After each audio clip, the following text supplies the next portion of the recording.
First in the row.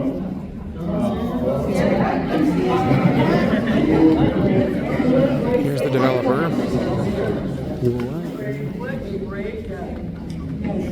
That's the guy.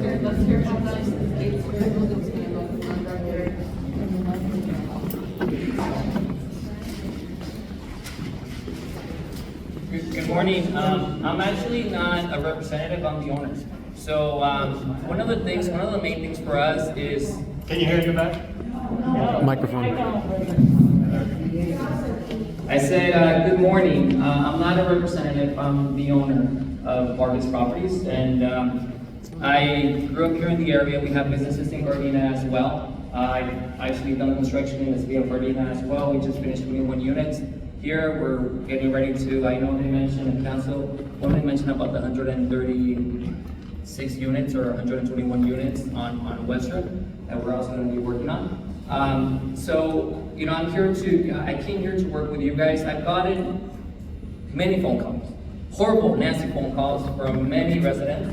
I try not to pick up calls that I don't, you know, they're block calls or many just different calls. So that's why I haven't reached out to too many of you guys, but I've received many of them. I've had conversations with many residents. One of the things that we're trying to do is, as we get these units to be smaller, the price per rent per unit is gonna decrease. You know, right now, you know, you try to rent a room, just a regular room, anywhere here in the LA area, you're paying about $1,000 for that room. And I'm talking about just the bedroom, not including a bathroom. Many times you share that bathroom, many times you share a kitchen. And there's residents in the area that need that housing.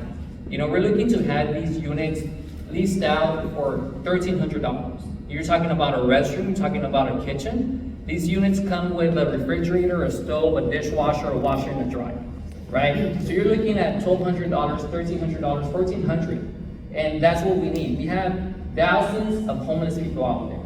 And where do we put them? Palos Verdes doesn't want them. Redondo Beach doesn't want them. Manhattan Beach doesn't want them. Then where do we put them? And I'm not saying these are going to be for homeless. But I'm just letting you know. No. I'm just saying, you know, for affordable housing.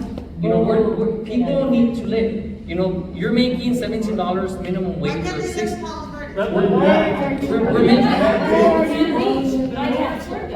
We're making $60 minimum wage, $17, right? So there's individuals out there that work 40 hours, 80, you know, 60 hours a week. That where do they live, right? So we're trying to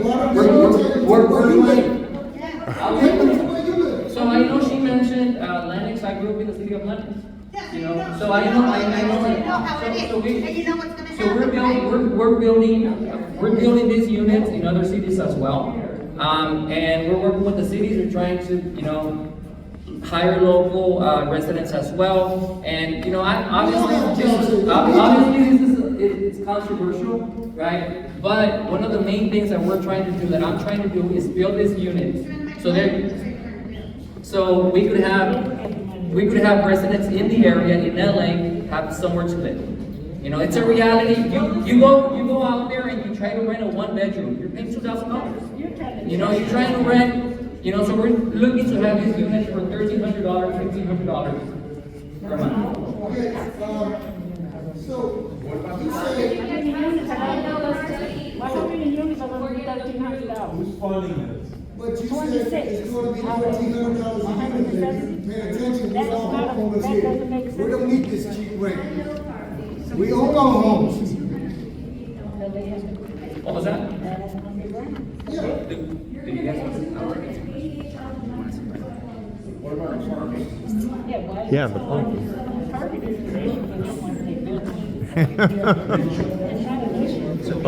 There.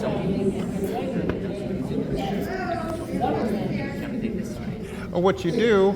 So one of the things I did want to mention is, so the city in this for this project is the county. They decide the zoning, right? So there's individuals that work in every city and they decide, okay, there's, you know, this street, it's a high density street, you know, we need, and you know, these are top individuals that get paid top dollar that analyze the cities. All right, and that's a reality, you know, because we could talk and say, oh, I believe this or that or the other, but these people went to school, they focus on that subject, and that's what they do for a living, right? El Camino is not high density. We work with the South Bay Regional Planning. They are high-paid, intelligent people like you're talking about. They are recommending 45 feet. 45 feet is less than your 90 feet and 75 feet. So don't insult us, because we are working with people who are high level and know what they're doing. What we're questioning is why you need to go over what your program has looked at with resident outreach, and you're telling us those smart people aren't as smart as your smart people. And that is LA County that has had these regional planning. Have you been to South Bay regional planning meetings? Okay, have you heard what the recommendation is? Yes, I have. Okay, and what is it?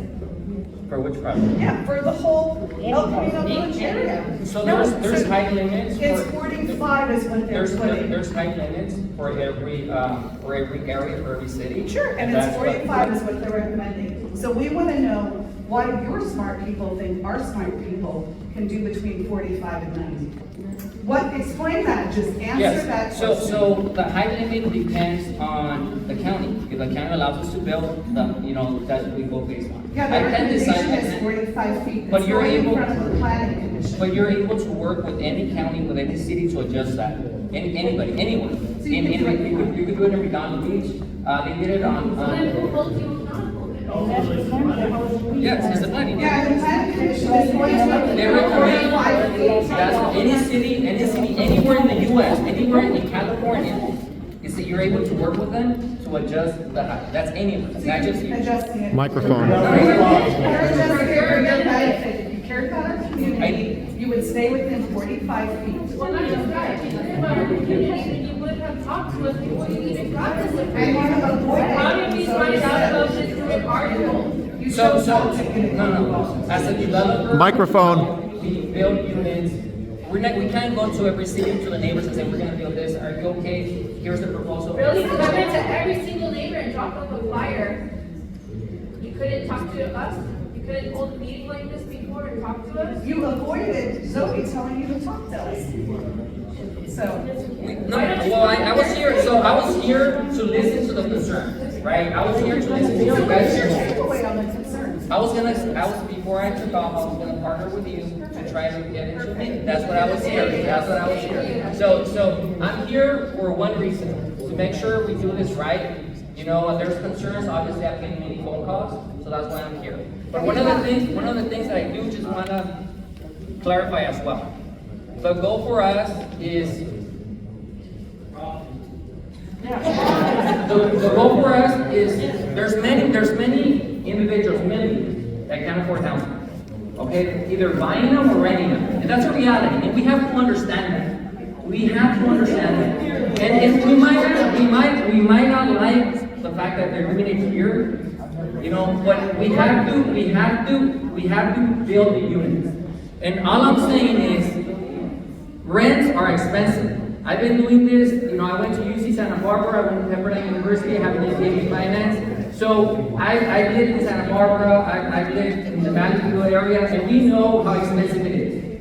So all I'm saying is the one bedroom goes for $2,000, a two bedroom is $2,500. We're trying to get that cost low, which means we need housing, we need units, and that's what we're trying to provide. We don't need 8 stories. We don't need 8 stories.